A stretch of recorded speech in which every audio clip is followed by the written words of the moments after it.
Fala galera, estamos começando mais um Foco na História aqui pela HDTV e vamos falar um pouco sobre o dia 21 de abril, dia de Tiradentes.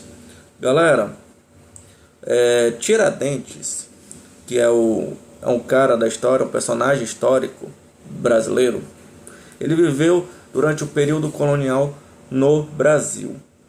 Na sua biografia, data o nascimento dele no dia 12 de novembro de 1746, no Rio de Janeiro, que naquele momento era a capital colonial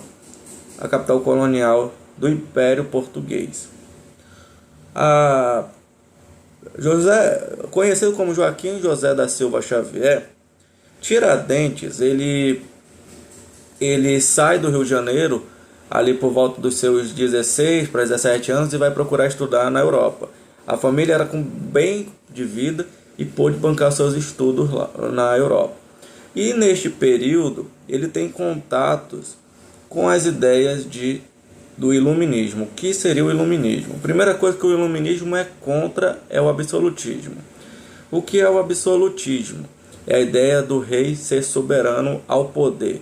Isso quer dizer aquela ideia do rei comandar tudo. Então, a primeira coisa que o iluminismo vai ser é contra isso. Vai defender a ideia da liberdade, da liberdade de escolha, no caso de voto direto. Vai defender a ideia de três poderes, que antigamente no absolutismo defendia a ideia do poder somente e exclusivo do rei. Defende a ideia de constituição e a ideia da liberdade do Estado, com o liberalismo adotado pelo Adam Smith. E ele vai para a Europa, e aí ele se depara, quando chega na Europa, o Joaquim José da Silva Xavier, nosso amigo Tiradentes, com esses ideais, de iluminismo sendo comentado. E além disso, a revolução industrial que está acontecendo nos países europeus. Quando ele volta, ele traz consigo na mala livros de pensadores iluministas, como Voltaire, Montesquieu, o próprio Adam Smith, e ele traz esse conhecimento consigo. E aí ele vai se instalar em Minas Gerais, que naquele momento era uma região do período colonial bastante visada pelos portugueses de todo o Brasil, os colonos de todo o Brasil. O Brasil tem três fases econômicas. A primeira fase econômica é o ciclo do açúcar, predominantemente no Nordeste. A segunda fase é o do ouro e a terceira do café. A fase que ele está procurando é a do ouro, que vai se estourar no século XVIII, mais ou menos no início do século XVIII, na região de Minas e Goiás. E ele vai para essas regiões de Minas Gerais, ali para a região de Ouro Preto, Mariana e assim sucessivamente. E aí Tiradentes, ele lá adota a função de dentista, formação que ele teve. Esse dentista que atendia a domicílio, se a pessoa tivesse uma dor de dente, ele ia lá, tentava resolver da melhor forma possível. E claro, tinha o sonho dourado na mão e queria ter este ouro presente na vida dele. Não é à toa que ele tem uma pequenininha propriedade lá nessa região de Ouro Preto, aonde ele consegue ter uma pequena propriedade para explorar o ouro. Vamos analisar o período do século do ouro em Minas. Bem, quando estoura o ouro em Minas Gerais, Portugal, que era o chefe do Brasil, dono da colônia brasileira, adotou leis que fossem fortes em cima do ouro do Brasil. Primeira lei, a lei da derrama e do selo, e a segunda lei, a do selo imperial. A derrama seria um imposto sobre o ouro, aonde se a pessoa extraísse X quilo, 20%, de 18% a 20% seria para o Império Português. Então, se o sujeito tirasse 10 quilos, 2 quilos era para a coroa portuguesa. Depois que fosse feita a tal da derrama, fosse feita essa tal da derrama, era recebido um selo real. Este selo real era para dizer o seguinte: aquele ouro era autêntico e poderia ser vendido. E aí, beleza, foi colocado esse ouro, era totalmente vendido. Se encontrasse alguém com um ouro e ele tinha um número de identificação, se acontecesse esse número de identificação tivesse sido roubado por outros colonos, que acontecia muito, a pessoa ela era presa. E aí Tiradentes veio para Minas e ele traz consigo esses conhecimentos iluministas e ele começa a indagar e leva para os outros filhos, né, para as outras pessoas também esse pensamento. O iluminismo chega na região de Minas Gerais, no Brasil, pelos filhos dos colonos, que eram os que tinham condições de bancar esse conhecimento, bancar os estudos fora da Europa. Então eles trazem contigo. Não foi à toa que o Império Português fez uma grande barragem durante esse período do iluminismo à chegada desses livros pelo Brasil nos litorais. Era feita uma grande procura minuciosa a respeito disso, porque esses livros poderiam trazer o caos, porque nos livros traziam consigo também o conceito de liberdade econômica e, claro, liberdade política. Quando eu falo de liberdade política, independência era um dos temas mais fortes. Pois bem, quando esses livros chegam, começam a ter os debates, a questão se as condições estavam certas do Brasil continuar sendo explorado. E aí um dos fatores que vai começar a aflorar o conhecimento é que acima da gente, um país americano se torna independente em 1770. Os Estados Unidos faz a sua declaração de independência e se torna independente, reconhecido pela Inglaterra, que era o seu país que era mandado. E aí começa a surgir todo aquele sentimento que agora é a nossa vez de poder chegar a explorar. Porém, esse sentimento ele vai ser guardado a partir que entra a gestão do Marquês de Pombal, primeiro-ministro português. O Marquês ele pega todas essas ideias de iluminismo e adota para a corte portuguesa. Na gestão de Dom José I, avô de Dom João VI e bisavô de Dom Pedro, ele vai procurar tentar dar uma apaziguação nas colônias. Ele dá mais liberdade econômica às colônias poderem negociar com quem eles quiserem, porque antigamente só existia o acordo com Portugal, com a corte, então eles vão poder negociar com quem eles quiserem, vai ter uma liberdade, os impostos se mantêm o mesmo, mas eles têm essa liberdade de poder negociar com quem, porque tudo era assim: se eu vou negociar 1 quilo de ouro com o meu vizinho, eu precisava passar para a corte portuguesa. Agora não, se está dentro da colônia pode fazer o que quiser, pode negociar. Se você quiser negociar com a Argentina, beleza, está liberado. Então ele consegue, o Marquês de Pombal consegue apaziguar as questões. Porém, quando Dom José falece, assume a mãe de Dom João VI, a avó de Dom Pedro, Dona Maria I, conhecida como a Rainha Louca. E ela que ela faz, a partir do seu assumir, ela bota embargos na colônia brasileira e ela se torna autoritária. Aumenta os impostos sobre a derrama e sobre o selo real. Observação: a partir da década de 70, de 1870, o ouro brasileiro começa a dar uma queda de produtividade. A exploração reduz, porque e os gastos eram muito excessivos para procurar ouros e metais preciosos no Brasil. O que vai acontecer? vai se instaurar uma crise econômica no país. E para melhorar, Dona Maria I, a Rainha Louca, vai lá e cria os impostos sobre a colônia.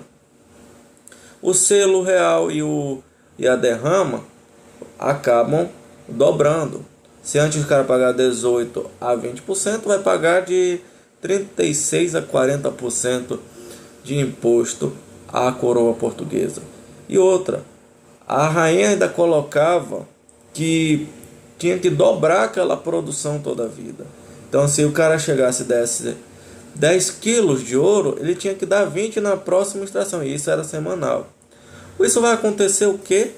Vai acontecer uma grande revolta em Minas Gerais, mas uma revolta silenciosa. O que é uma revolta silenciosa?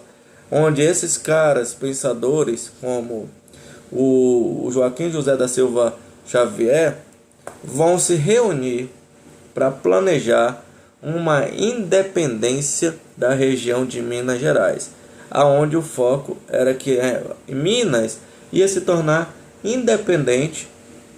Isso quer dizer, formaria um Estado-nação, uma nação, e eles poderiam ter a liberdade de negociar com quem quiser. Essa organização aconteceu no meio da elite mineira. Quem participou, além de Joaquim José da Silva Xavier, foram os outros grandes granados do ouro, né, em Minas Gerais, e aonde eles procuraram se reunir para dar um golpe em uma data específica, que seria mais especificamente próximo do dia da independência dos Estados Unidos, contra a corte portuguesa aqui na colônia do Brasil. Qual é o problema? Todo movimento que está sendo bem organizado por poucos, vai existir um traidor. E esse cara será Joaquim Silvério dos Reis, o xará de Joaquim José da Silva Xavier Tiradentes. A Inconfidência Mineira, ela vai ser planejada, esse movimento vai ser organizado. Eles estavam com a ideia em mãos, já ia acontecer na madrugada do evento. Joaquim Silvério dos Reis vai lá para a corte portuguesa, para o exército, e fala: estão querendo dar um golpe de Estado, estão querendo a independência de Minas, e cita e delata pessoas por pessoas, e diz aonde está organizando o motim que vai acontecer e os dias. O exército português vai lá e desbanca todo um movimento, prende o Tiradentes, prende vários jovens da elite mineira. Qual é a questão por detrás? Por que Tiradentes é considerado agora o líder, o herói nacional? Porque Tiradentes, houve um julgamento durante até a morte do Tiradentes, no dia 21 de abril de 92, houve uma análise do Império, da corte portuguesa, para analisar, e adotou a seguinte sentença: para os ricos, para esses filhos da elite local, serão exilados para Portugal e serão presos em Portugal. Já o senhor Joaquim José da Silva Xavier, o senhor Tiradentes, será condenado à pena de morte, ao enforcamento em praça pública. Era muito comum enforcamento, guilhotina naquele momento em praça pública, era tão festival. E no dia 21 de abril de 1792, Tiradentes é colocado e é enforcado. Depois de enforcado, é esquartejado, de seu corpo é espalhado por toda Minas Gerais, como a história já bem e diz. Além de espalhar o seu corpo para dar exemplo, não ter outra ideia de revolução daquela, procuram apagar tudo que o Tiradentes escreveu, desde diários, desde biografias, até a própria casa derrubaram o Tiradentes, a corte portuguesa fez, para não ter registro do senhor Tiradentes. Jogaram sal nos territórios para não ter produtividade, enfim. E aí, quando a sentença dele é apagada, essa história, né? Durante este período de 100 anos, Tiradentes, para a história do Brasil, será apagado. Só vai ser resgatado em 1889, 100 anos depois, durante a proclamação da República Federativa do Brasil, no dia 15 de novembro. Mas, Hugo, por que 100 anos de história foi apagada do Tiradentes? Vamos lá. Lembram de Dona Maria I, mãe de Dom João? Dom João VI chega no Brasil no dia 8 de janeiro, se não estou enganado, de 1808. Ele chega fugindo da guerra que estava acontecendo na França, de Napoleão aos países europeus, né? E Portugal seria a vez de ser invadido.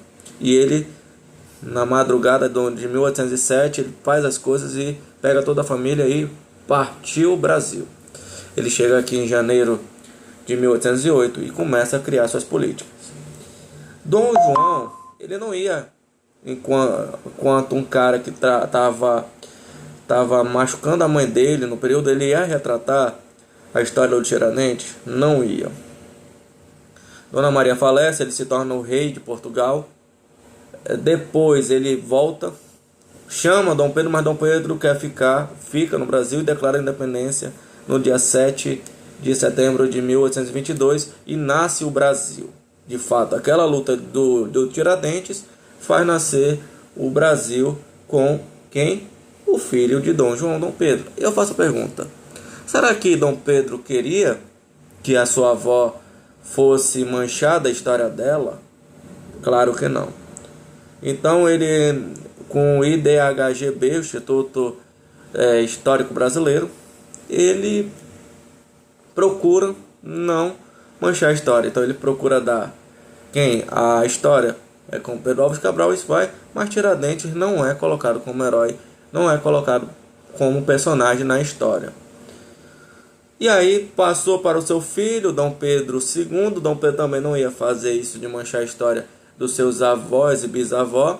Então, quando foi no dia 15 de novembro de 1889 é declarada a proclamação da República, e os líderes da República procuraram resgatar a memória do Joaquim José da Silva Xavier, Tiradentes.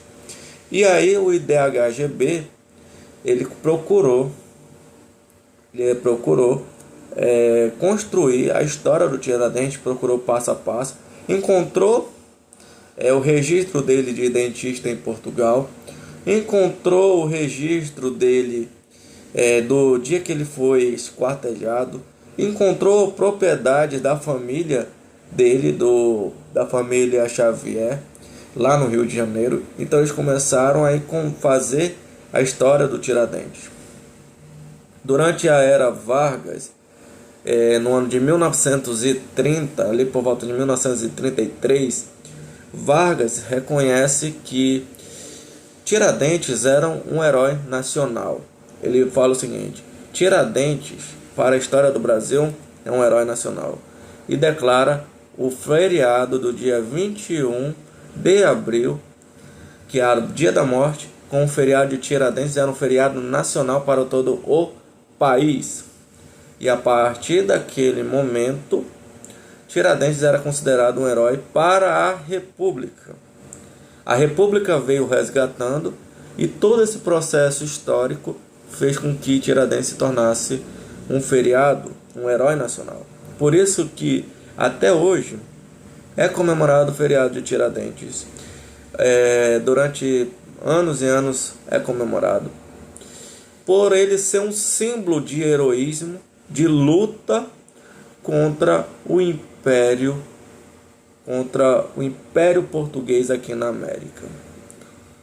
Só que eu quero colocar para vocês a minha visão agora. Tiradentes, ele é um grande personagem, tem o status de heroísmo, sim, que é merecido ser colocado. Concordo.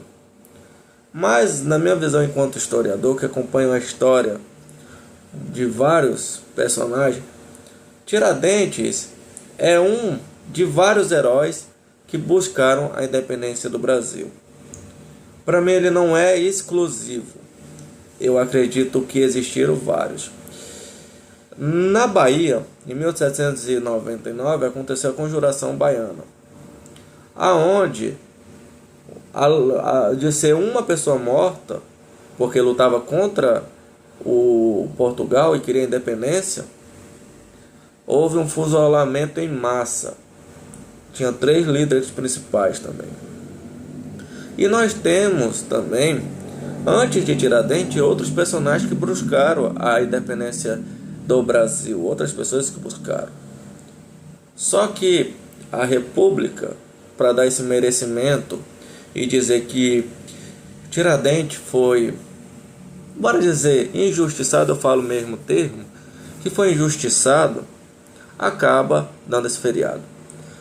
Bem, o que eu quero falar para vocês é que o Tiradentes viveu em um período onde a censura a essas ideias iluministas eram bastante forte.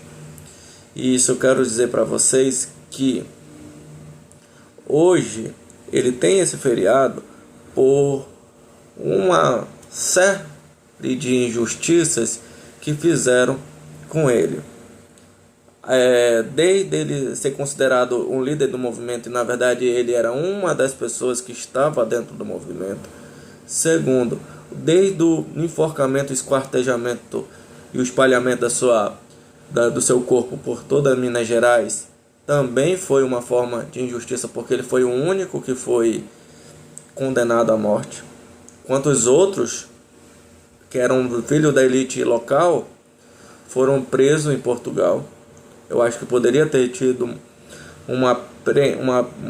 duas coisas. Ou uma pena igual para todo mundo ao ponto de Tiradentes ser preso e não pisar mais no Brasil. Ou eles, que foram considerados líderes, terem a mesma situação que o Tiradentes teve. Mas a história quis os personagens colocar o Tiradentes como, vou falar o termo, o laranja, e considerado o mais líder do movimento. Mas a realidade, pegando um pouco da sua biografia, Tiradentes só foi esquartejado, só foi enforcado, esquartejado abruptamente aí pelo Império, porque era o único dessa elite que era financeiramente mais baixo. Ele era que tinha pouquíssimas propriedades, o terreno dele era pequeno comparado aos outros, segundo os registros que foram deixados, né, e os comentários que ficaram durante esses 100 anos que tentaram apagar a história do Tiradentes. E, claro, além desse apagar histórico de 100 anos e essa condição financeira, esse cara, ele se torna esse personagem, esse ídolo, por conta de um resgate que foi difícil de 100 anos. E até hoje, os historiadores das universidades federais, os historiadores de Minas procuram entender um pouco a mais. Tiradentes sempre vai ser utilizado. Hoje Tiradentes, além de ser feriado, é utilizado em nome de rua, e temos algumas cidades, vilarejos, que recebem o nome de Tiradentes. Por isso que Tiradentes tem esse seu mérito na história. E vamos aplaudir a história de Tiradentes e comemorar esse feriado, mas não pensando somente no feriado ao ponto de descansar, ao ponto de festejar, beber, não, mas de pensar de que ele foi um personagem que na história lutou por uma independência de um estado, ao ponto de poder ser uma independência do Brasil. E, claro, foi um cara bastante injustiçado, onde teve a sua história por 100 anos tentando ser colocada para debaixo do tapete, onde teve onde teve uma injustiça pela sua morte ser julgada de exclusividade, ser culpado de ser o responsável e ser o único. E claro, as relações financeiras dele, por serem baixas, acabou gerando esse tumulto. Então quero parabenizar o Tiradentes e esse resgate da história para ele. Este é o Foco na História.